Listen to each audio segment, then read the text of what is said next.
fanatitra. Zany no amin'ny tianantsika ny dindinika tamin'ny toerana ity, mbola anasako anao ihany mba haharitra hatramin'ny farany.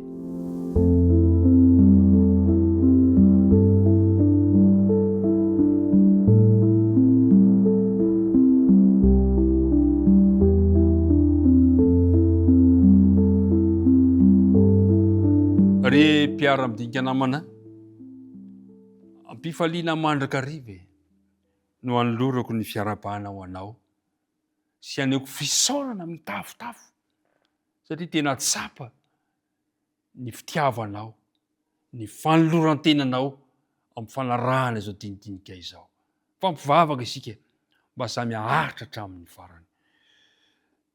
Ny lohatentsika androany dia hoe ny fanatitra, ka andeha hiaraka hivavaka isika mialoha ny andiniantsika izany. Hivavaka isika.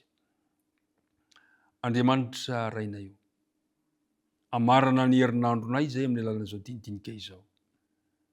Kanefa na izany aza dia misaotra anao ny amin'ny fitantananao rehetra izay tsy takatry ny sainay, tsy misy asanay, tsy misy herinay, fa noho ny fitiavanao no mbola matoy zao anay. Ataonay ahoana Jehovah no tsy saotra noho izany fitiavana izany. Koa raiso ny fisaoranay Andriamanitra. Ankehitriny nefa dia mahatsiaro ny tsy fahatanteranay hatrany izay, koa mangataka mba anadio-anay ianao amela ny elokay.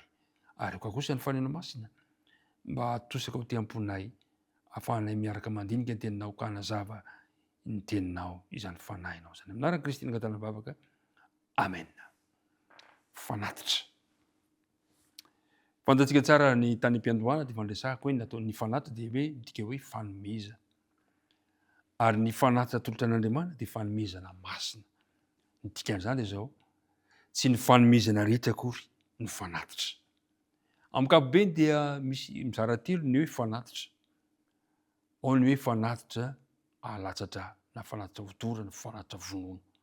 Fahitantsika izany tahaka an'ireo zanak'ondry. Misy indray ireo fanatitra fanomezana avy izay nomen'Andriamanitra anao dia atolotrao, toy ny hoe ny fanatitra sy ny famerenanao ny ampafolony, fanatitra ihany koa izany. Dia ny fahatelo dia fanatitra samihafa atolotrao fanompoana an'Andriamanitra, fanatitra koa ny ilazana an'izany.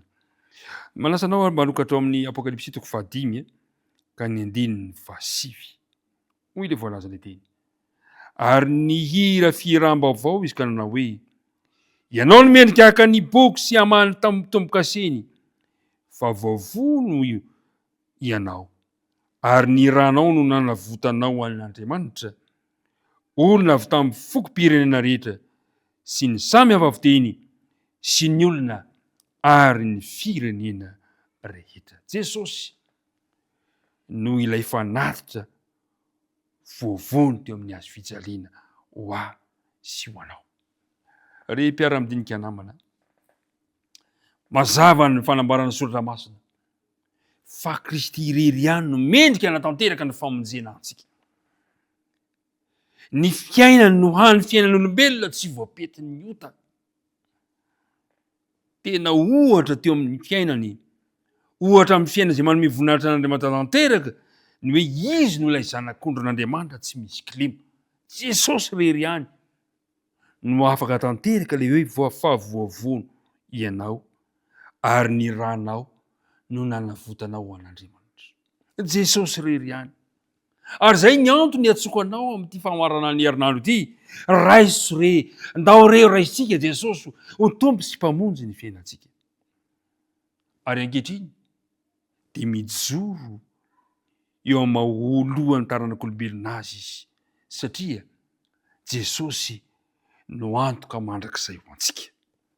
Jesosy no nitondra ny helontsika teo amin'ny hazo fijaliana. Mpiara-midinika namana, raha mbola talanjona anjely zava-manana tany an-danitra mandidina seza fiandrianan'Andriamanitra i Jaona, dia nilaza mba tsy hitomany intsony, satria ny liona avy amin'ny firenen'i Joda, Jesosy izany, dia efa naresy. Ka noho izany, raha manaiky an Jesosy isika ho tompontsika sy mpamonjy isika, dia ho mpandresy koa isika tsara avy. ry mpiara-midinika namana saina ny maharatsy ny fahotana sy ny alala ny fahalavon'ny olombelona any ka tsy nisy vahaolana afa-tsy ny fahafatesan'i Jesosy rery ihany zay ihany tsy misy afa-tsy zay nitady ny hainy mpandika azy ny didin'Andriamanitra no hitsakitsahana fantatsika tsara nefa fa masina tahaka an'Andriamanitra izany didy izany ka tsy maintsy masina mitovy amin'izany ihany koa no afaka hanolotra famonjena ho an'ny olona sy hampiavana indray amin'Andriamanitra Jesosy izany Jesosy no nahatanteraka an'izany mba azahoany manatanteraka izany adidy izany dia tsy maintsy nandray ho an'ny tena ny heloka sy ny mariky ny fahotana Jesosy ka nidina hatrany amin'ny farany ambany indrindra amin'ny fahafambaraka ka nosarahana tamin'ny rainy izy eny maty tamin'ny fahafatesana manala-baraka ilay tombo sy mpamonjika kanefa nitsangana izy mahafinaritra ny mpiara-midinika namana ary zay no nahatonga ny apôstôly Jaona ilaza sy niika izy teny izao amin'ny filazantsarany Jaona toko 1 ka ny 9:20 ary zany koa mba tiako hika mpifaliana ho anao zao no voalazany 9:20 no ny ampitso dia nahitan'i Jesosy avy nanatona azy Jaona ka dia hoy izy hoe indro ny zanak'ondron'Andriamanitra zay manaisotra ny fahotana izao tontolo izao indro ny zanak'ondron'Andriamanitra Jesosy ilay masina ilay tsy voapidin'ny ota tonga nanaisotra ny fahotako nanaisotra ny fahotanao ekenao izany ka raha mifarana izao herinandro izao dia andao farana andao atomboko tsika indray ny fanoloran-tena andao avoasika ny fanolorantsika tena ka raha nanao tsy netsika ho mahaly tamin'ny lasa rehetra Andriamanitra tianao vonina izy amelany elokao na dia ianao rery aza no nanota dia maty amin'ny fijaliana Jesosy manavotana anao indre izany alala fitiavan'Andriamanitra koa dia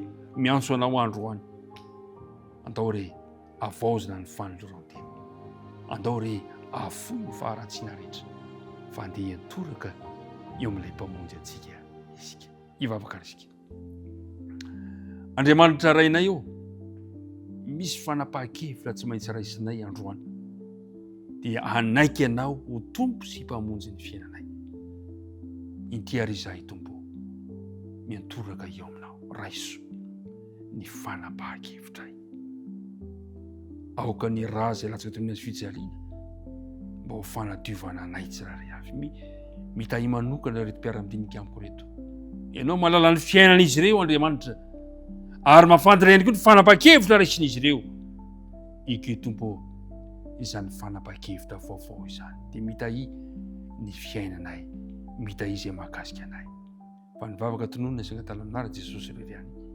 amen